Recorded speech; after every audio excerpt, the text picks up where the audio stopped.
Os registros de violência contra idosos aumentaram de quase 48% em 2020 para mais de 56% em 2023, é o que apontam os dados de um artigo escrito por pesquisadores da Universidade Federal Fluminense e também da Universidade aqui do estado, lá do estado do Rio de Janeiro.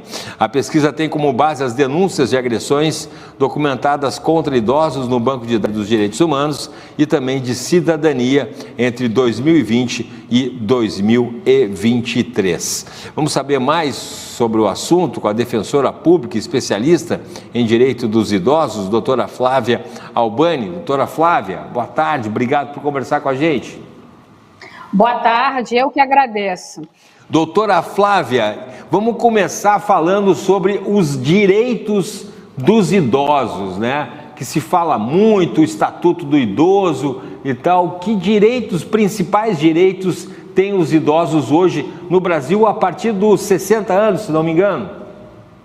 Exatamente. O Estatuto da Pessoa Idosa, ele se aplica para pessoas a partir dos 60 anos.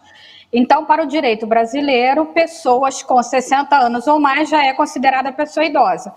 Agora, há alguns direitos específicos do Estatuto da Pessoa Idosa, como, por exemplo, LOAS BPC, tá? Que se aplicam para pessoas a partir dos 65 anos.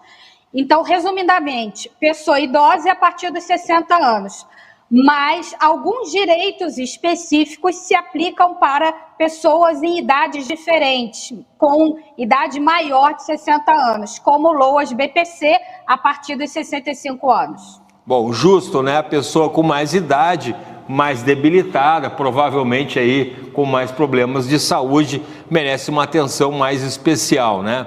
Infelizmente, esses dados, doutora, em relação aí às denúncias de violência envolvendo os idosos, né, estão numa faixa etária maior ainda, né? A gente teve um aumento ali, por exemplo, estava lendo no estudo aqui, na faixa etária de 80 anos ou mais. Aí já complica mais ainda, né, doutora? Exatamente, né? A partir do momento em que a pessoa vai envelhecendo, é natural que ela tenha limitações de natureza física, de natureza sensorial, algumas vezes de natureza intelectual, tá? Não quero dizer com isso que a pessoa idosa é incapaz, não é isso, mas é a limitação natural do processo de envelhecimento e, consequentemente, ela fica mais vulnerável a sofrer violência, seja pela própria dificuldade de se defender de uma violência física, seja pela dificuldade, muitas vezes, de ter acesso, né, a canais de denúncias, ou ainda da necessidade de precisar da ajuda de terceiros, muitas vezes para buscar os seus direitos fundamentais, o que também faz com que ela fique numa situação de vulnerabilidade. Né? É óbvio que a gente deve preservar a autonomia da pessoa idosa sempre, naquilo que for possível, mas a necessidade de apoio, de auxílio, faz com que ela fique mais vulnerável a sofrer diversos tipos de violência. Com certeza, inclusive fazendo um parênteses, doutora, e aqui em Porto Alegre, aqui no Rio Grande do Sul, nos cartórios, não sei como é que é no resto do Brasil, aqui se criou um sistema, por exemplo, quando tem cuidadores ou até alguém da família, quando levam os idosos num cartório para fazer transferências, muitas vezes, de veículos e até de imóveis, de apartamentos, de casas, de residências, de sítios, e se criou um sistema para separar essa pessoa que supostamente estaria cuidando, ou um parente ali, e falar separadamente com o idoso para saber se ele tem noção do que está acontecendo, do que ele está assinando e do que ele está fazendo. Exato. A pessoa idosa, ela também fica muito sujeita à violência patrimonial. Tá? Isso aí pode configurar a violência patrimonial.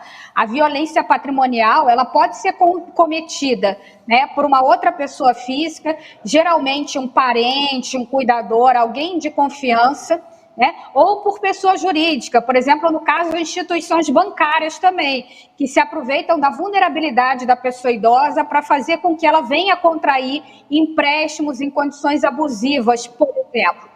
Agora, a gente sempre tem que respeitar a autonomia da pessoa idosa.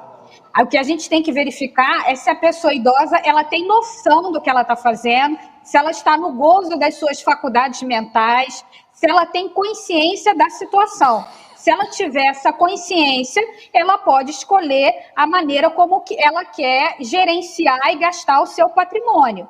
Tá? O que a gente tem que verificar é isso, para que ela não seja vítima de violência patrimonial, mas mantenha ali a sua autonomia patrimonial, caso ela tenha condições para tal. Perfeito, perfeito. Só para a gente encerrar, existem punições previstas na parte jurídica brasileira para quem pratica violência contra o idoso, doutora? Certamente, né? A violência contra a pessoa idosa, ela pode configurar crime, tá? Esses crimes, eles estão previstos lá no Estatuto da Pessoa Idosa, no Código Penal Brasileiro e em outras legislações também. Então, pode ser algum crime de cunho patrimonial, como, por exemplo, estelionato, furto, né? Ou então um outro crime, como, por exemplo, a lesão corporal. Então, tudo isso pode configurar crime. E a pessoa que comete essa conduta, ela responde a um processo criminal. Ou ainda que não configure crime, pode configurar aí uma infração administrativa ou um ilícito civil a ensejar danos materiais e danos morais em favor da pessoa idosa. Então, a legislação, ela pune, sim, as pessoas que cometem violência contra a pessoa idosa. Tá certo. Doutora, muito obrigado por conversar com a gente, né? Não gostaríamos de estar falando ainda sobre esse tipo de situação, doutora Flávia, mas, né, é importante a gente alertar e conscientizar, principalmente o cuidado aí, né? Todo mundo um dia quer ficar idoso, então também tem isso, né? Então a gente ter já esse cuidado também com as pessoas que já chegaram lá, que já estão com uma idade, já são jovens há mais tempo, como diz um amigo meu. Tá bom, doutora?